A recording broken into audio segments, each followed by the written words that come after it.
spontanément cette initiative de mur de la honte.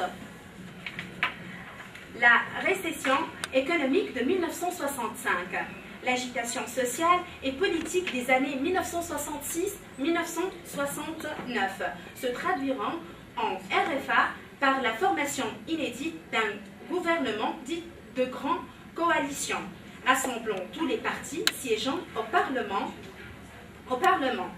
Mais cette configuration politique présente aussi des dangers pour la démocratie dans la mesure où l'absence d'opposition parlementaire au gouvernement encourage la naissance d'une opposition extra-parlementaire, mouvance gauchiste, dans laquelle le terrorisme des années 70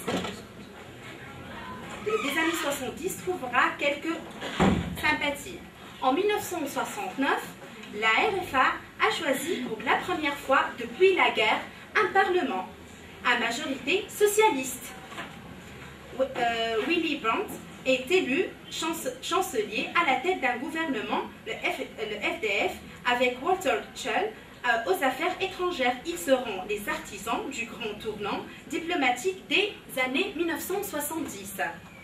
Au début des années 1970, le gouvernement social-libéral de Willy Brandt réoriente la politique étrangère de la RFA vis-à-vis de l'Europe de l'Est. Les traités de normalisation des relations avec les pays d'Europe se succèdent, exemple, relations diplomatiques avec la Hongrie, la Bulgarie. Sur le plan intérieur, la RFA subit, comme le reste des pays industrialisés, les deux chocs pétroliers de 1973 et 1979. Alors on a remarqué que l'Allemagne a passé par deux chocs pétrolières, c'est de 1973 et 1979. Ces deux chocs ont des conséquences. Le pays connaît alors une montée du chômage, plus d'1 million de personnes dès 1977. Mais la coalition sociale libérale résiste à tous les tournements qui vont balayer l'Allemagne dans les années 1970. Des Allemands saisis par le doute de l'amitié franco-allemande, bien que la RFA entête des pays de l'Europe. Des problèmes économiques, les scandales de la vie politique, la prise de conscience extrêmement active sur le plan de l'écologie, le désir nombreux d'Allemands d'une société plus en plus alternative vont entamer le consensus social. Le consensus social et la population se défie de plus en plus de la politique. La politique néolibérale, la politique néolibérale menée par Helmut Kohl, à l'instar de Margaret Thatcher en Grande-Bretagne ou Ronald Reagan aux États-Unis, va se traduire par une remise en ordre de l'économie, réduction des déficits et d'un budget de l'État, diminution des impôts, exonération des charges patronales, privatisation. Ce qui, compte tenu en outre de la crise qui sévit en particulier en Europe, provoque une inexorable montée du chômage. Alors, on a remarqué qu'en Europe, il y a une grande augmentation pour les chômeurs. C'est-à-dire il y a un grand pourcentage du chômage. Sur le plan diplomatique, en revanche, sans entente exceptionnelle avec François Mitterrand, vous connaissez tout François Mitterrand en principe, non?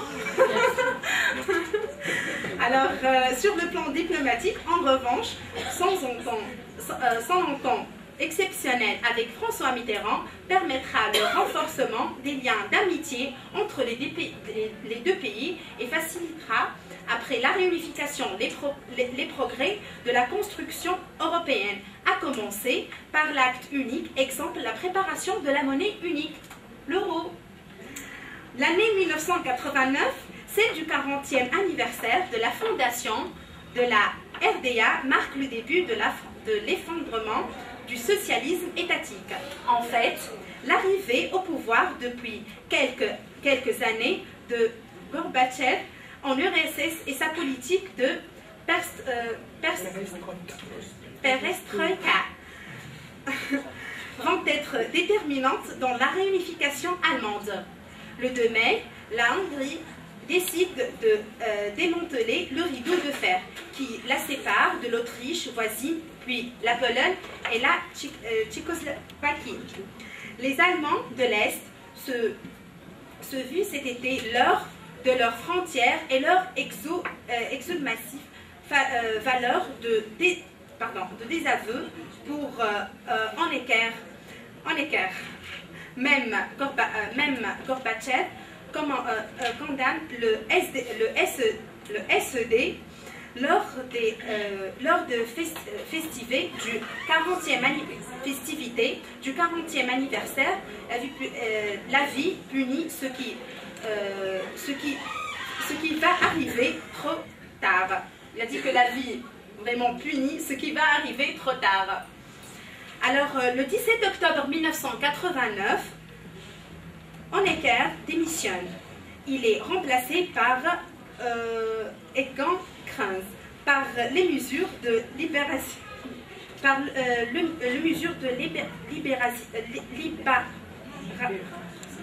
Libéralisation qu'il prend à la hâte ne suffisent plus à apaiser l'impatience de la population.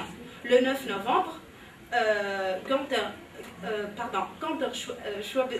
Schabowski, membre du bureau politique, annonce l'ouverture immédiate des frontières interallemandes et la chute du mur de Berlin. Alors, la réunification est en marche. Cette date de 1989 va sceller les retrouvailles du peuple allemand et cet événement inattendu amplifie la vague de départ vers l'ouest. Malgré les craintes et les réticences exprimées par les voisins de l'Allemagne et en premier lieu par la France, côté occidental, et le chancelier Kohl lance le 28 novembre le processus de réunification qui se précipite après que les premières élections législatives libres en RDA en mars 1990 donnent la victoire aux partisans d'une réunification rapide. Le 18 mai 1990 est signé le traité d'union économique et monétaire, puis le 31 août, le traité de la réunification,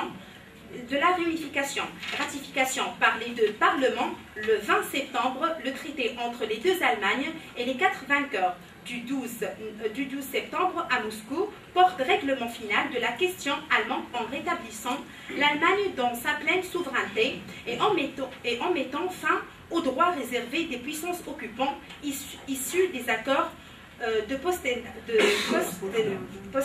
Potsdam en 1945. Alors qu'on a remarqué qu'en 1990, c'est la réunification de l'Allemagne. Le 13 septembre, un traité d'un bon voisinage et de coopération est signé entre Bonn et Moscou. L'Allemagne est réunifiée officiellement le 3 octobre 1990. Elle reconnaît l'inviolabilité Oder-Neisse avec la Pologne le 14 octobre. Les premières élections de l'Allemagne réunifiée en décembre 1990 vont être une victoire décisive pour la coalition gouvernementale dirigée par le chancelier Kohl. Alors, enfin, il y a des élections en Allemagne. C'est en décembre 1990. Le 20 juin 1991, le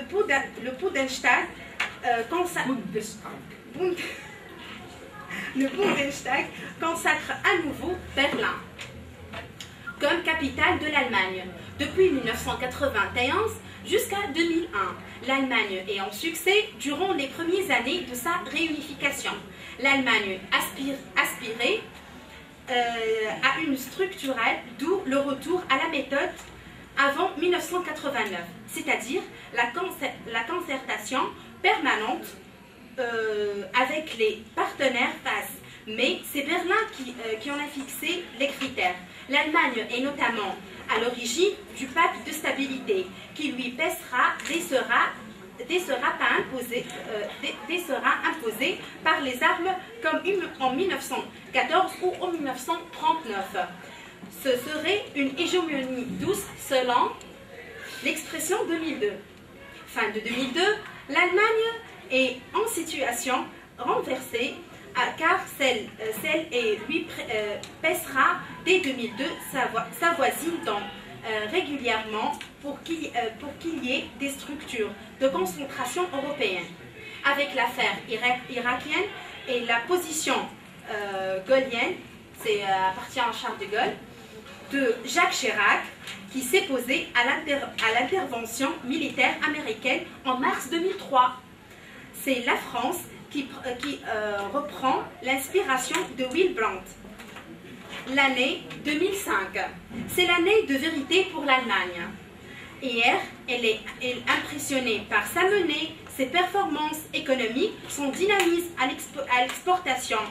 Mais l'Allemagne, comme hier, est encore l'hôte de gamme du capitalisme social. Règles de jeu ont changé et qu'elle ne peut plus continuer à vivre sur un système et en panne et fait figurer aujourd'hui de malade de l'Europe.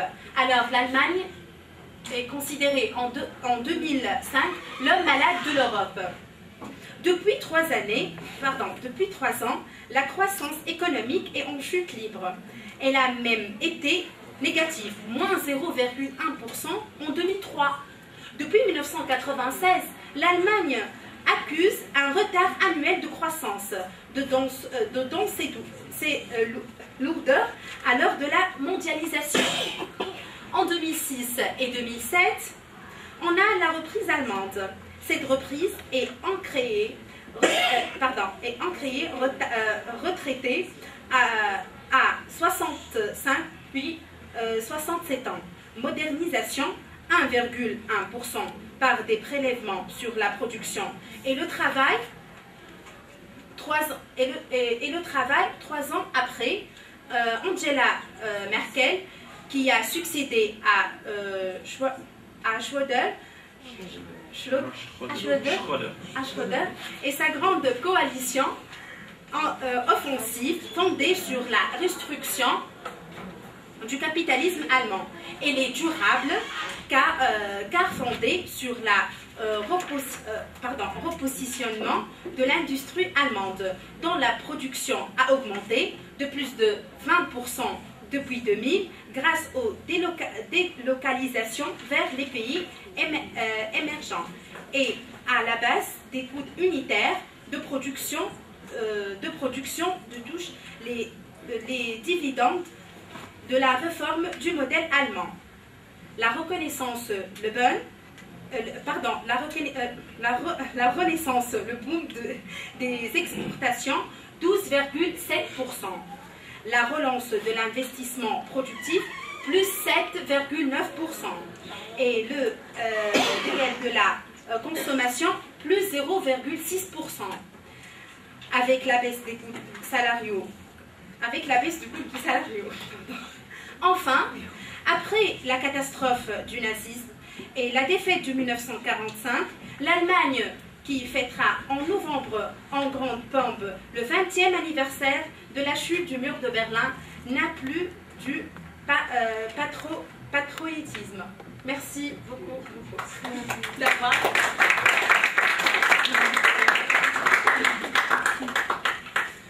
Je relis la dernière phrase. N'a plus peur du patriotisme. Bien. Bien, bien. Allez, je vous félicite pour votre exposé. Et je suppose maintenant, avant de prendre la parole, que vos camarades vont vous poser quelques petites questions pour avoir des détails sur certains aspects de votre exposé qui couvre quand même une période de l'histoire qui s'étend de 1945 jusqu'à 2009. C'est toute une moitié de siècle qui est couverte. Bien, alors qui voudrait bien commencer? Allez-y. Ne soyez pas trop long, soyez bref. Des questions brèves. Ne faites pas d'autres exposés.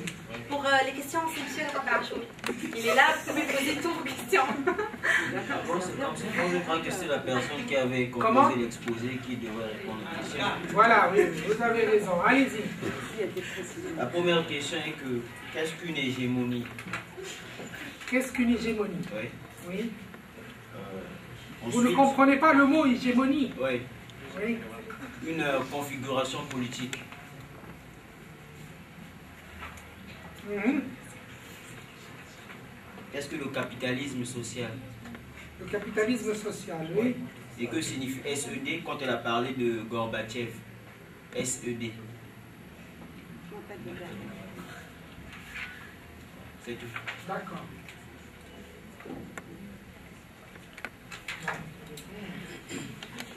Bien. Alors, je réponds pour votre camarade, parce que là, ce sont des concepts et des définitions. Le terme hégémonie